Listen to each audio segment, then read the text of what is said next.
সনের প্রথম মাস। এ মাস সম্মানিত 4 মাসের মধ্যে সবচেয়ে মর্যাদাপূর্ণ মাস।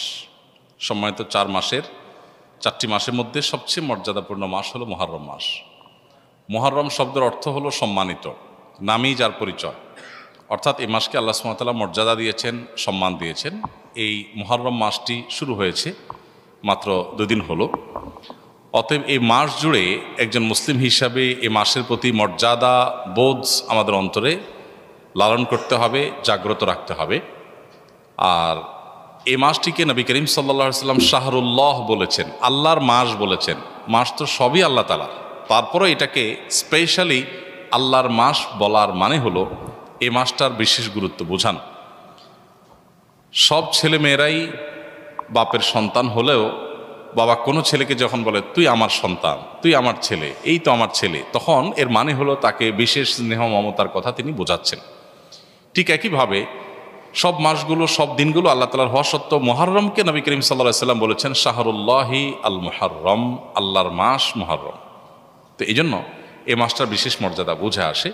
এ মাসে অন্যান্য সময়ত মাসের মতোই গুনাহগুলো থেকে, পাপের কাজ থেকে বেঁচে থাকার ব্যাপারে একবার হলেও আমাদের বিবেক বাধা দেওয়া উচিত, একটু হলেও আমাদের থামা উচিত যে আমি সম্মানিত মাসে সম্মান নষ্ট করছি, অন্যায় করে, অপরাধ করে, গুনাহ করে।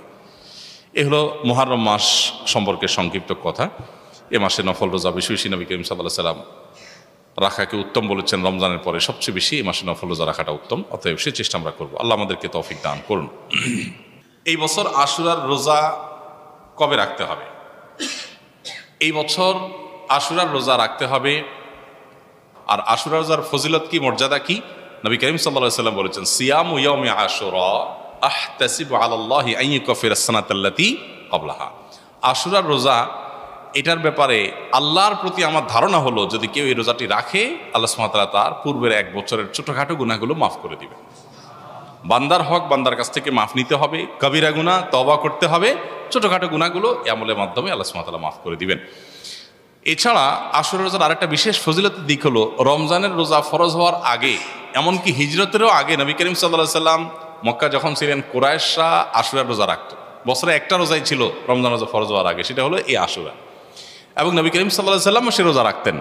মদিনায় আসার পর তিনি ইহুদিদেরকে দেখেছেন যে তারা আশুরার রোজা রাখে।